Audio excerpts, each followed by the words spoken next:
Hi and welcome along to AFTV Transfer Daily, the show that keeps you up to date with players that be linked with a summer transfer move to Arsenal. Happy Bank Holiday Monday if you're in the UK. It's actually Carnival Monday, as we say here in the UK, the big Notting Hill Carnival back in London. And that's great to see after a couple of years of COVID.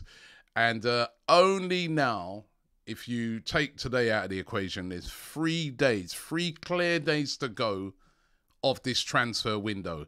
And what is going to happen? We're going to delve into that. First of all, just before I get into that, big up Nuno Tavares. Jeez, this guy's on fire. Scored again yesterday in the game against Nice, Marseille versus Nice. He scored again. Nicolas Pepe, who had made his debut, it wasn't a good debut for him at all. He was criticised by the manager of lacking in intensity, and we've seen that a lot at Arsenal. But well done to Tavares. He really is on fire in his loan move, and he's doing great things. But what we're all interested in here is who's going to be coming in the last few days now of the transfer window. We've been discussing transfers all summer, and now we're just desperate to find out who comes. I mean, I'm kind of desperate to see the window close, have all our players in, and then just say, right, let's go now.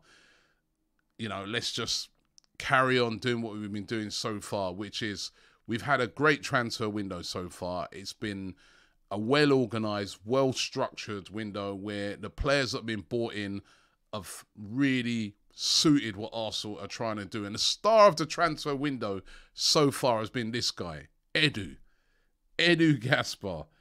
He's just been moving stealth.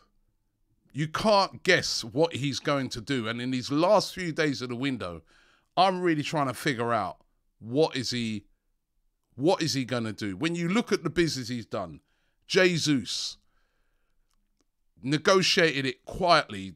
They reckon, and when you speak to, people at Arsenal, when you hear what a lot of the things have been said, it was done very quietly. They've been working on it for quite a while, speaking quietly to his representatives.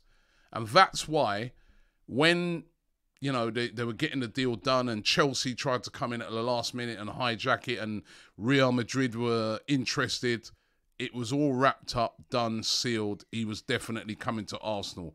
And that was a massive coup, what we pulled off. And when you look at some of the transfer fees, I mean, I'm reading this one today about Anthony, the Brazilian from Ajax that is about to join Man United for a reported £85 million. To get Jesus for 45 million is an absolute giveaway, steal. And that was down to Edu. Zinchenko, we know that, Edu was looking at Lisandro Martinez.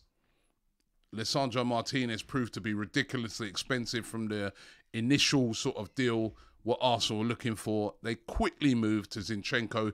Zinchenko was linked, by the way, with a lot of clubs. West Ham, various different clubs. Bang, in, done. And Zinchenko's been perfect for Arsenal.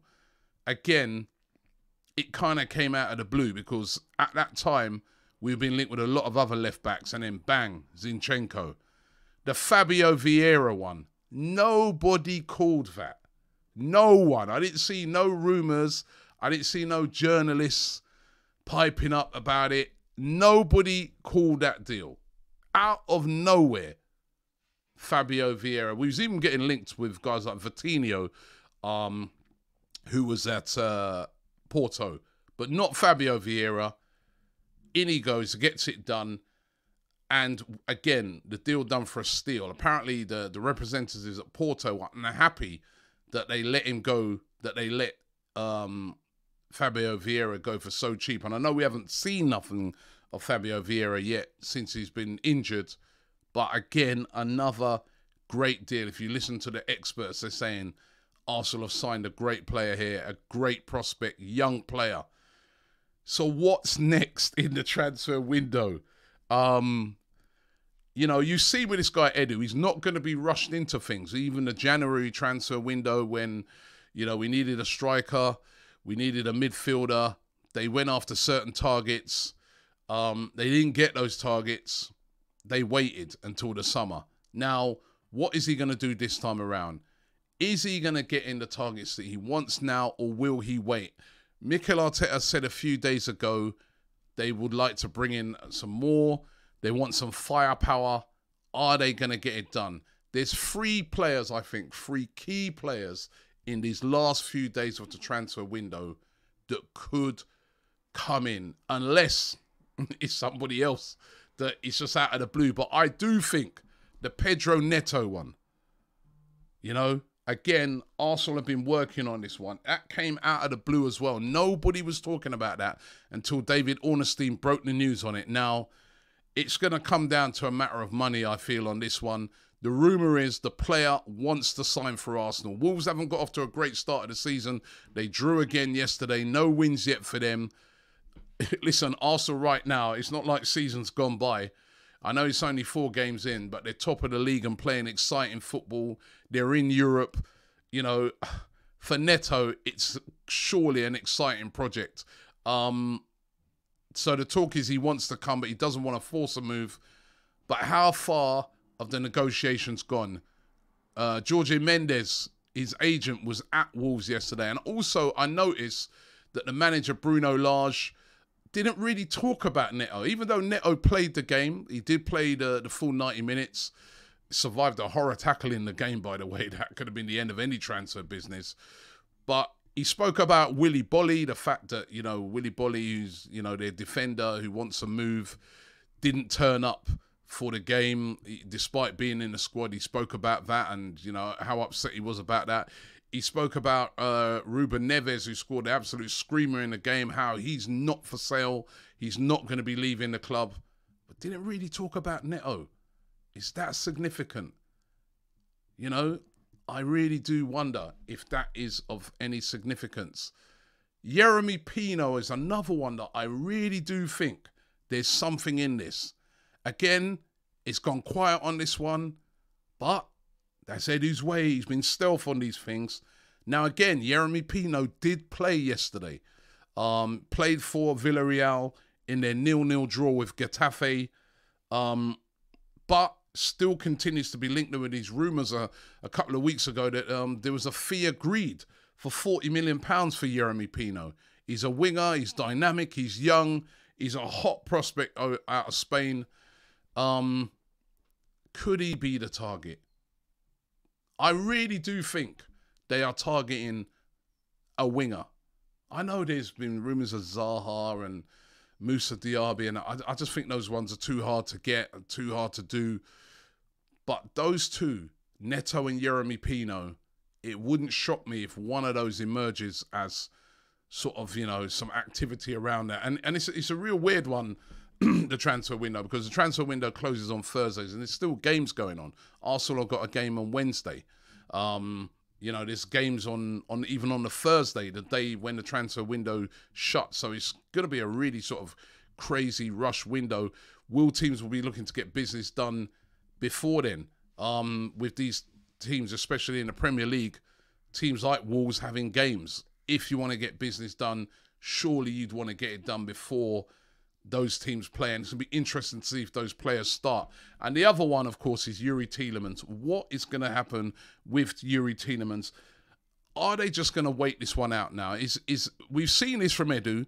As I said, when you look at what he did in the January transfer window, he ended up just saying, you know what? Money's ridiculous. We'll wait. We'll wait till the summer. I'm not going to waste money. I'm not going to spend no ridiculous money. We'll wait. If Leicester are going to be demanding ridiculous money for Tielemans, I do think that Edu's going to wait on this one. I don't think he's going to rush into it. If Leicester come down in their price for Tielemans, and certainly, you know, Brendan Rodgers was already, saying at the weekend, Tielemans wants his future sorted out. If it's going to come down to something ridiculous, I do feel that he'll wait on it. But if not, I think this could be a deal that possibly could get done this summer transfer window.